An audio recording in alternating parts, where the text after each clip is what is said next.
responsible for everything. I'm gonna have to sit up on something. So let me turn these on, but it'll add a little something in the background. Hello story lovers, welcome to Pages and Plots, your hub for all things books and reading.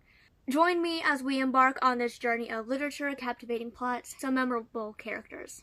Whether you're a diehard bookworm or someone just beginning, there's something for everyone, so let's dive in.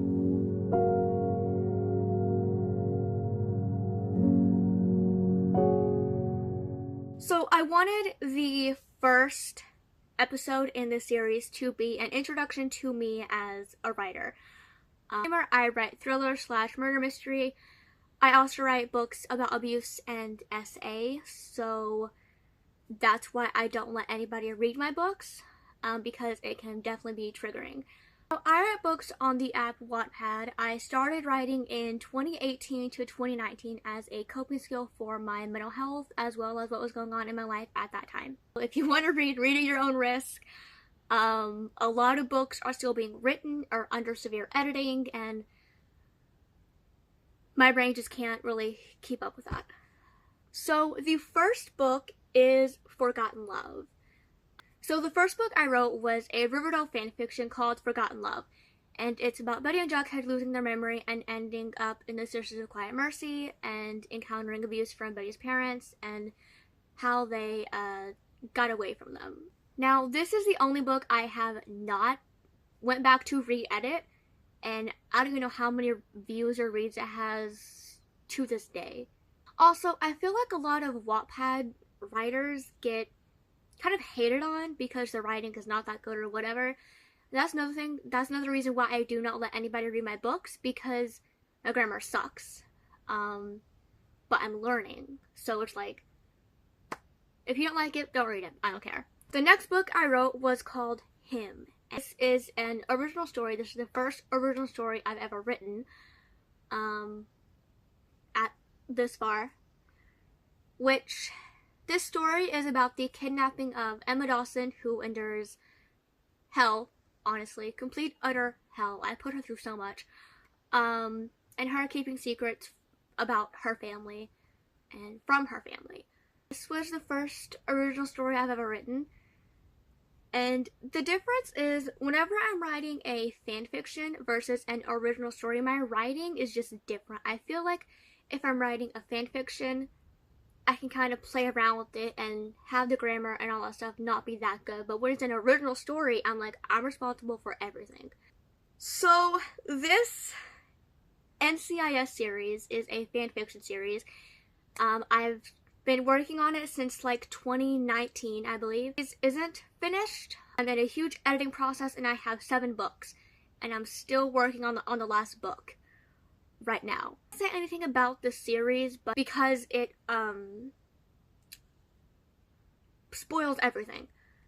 I know how I want the whole series to end. I just have to get there, and I envisioned everything in my head, and then when I go to write it, I have to rewrite everything because, well, this character died, and now the whole storyline just doesn't make any sense.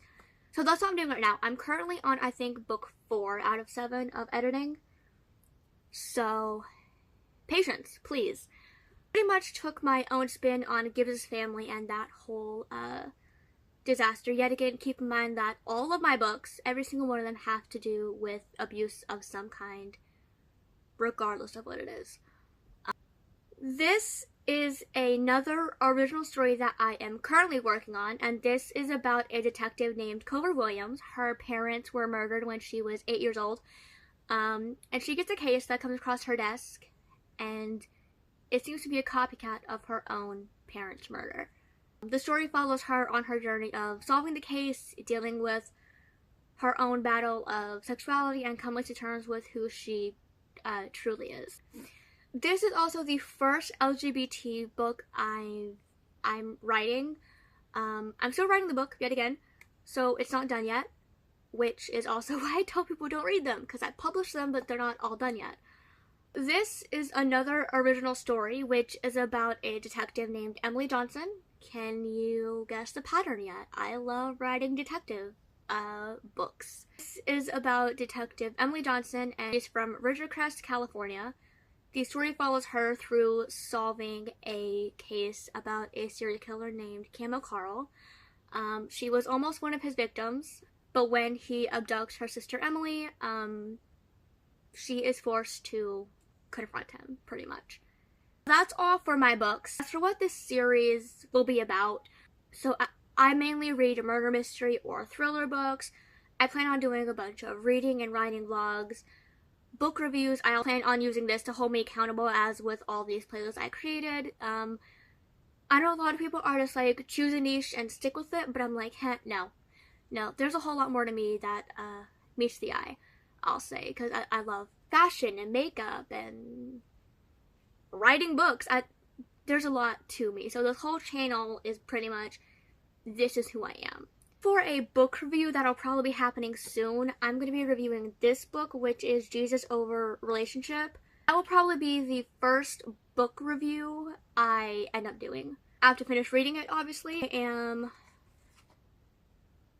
on page 59, chapter 4.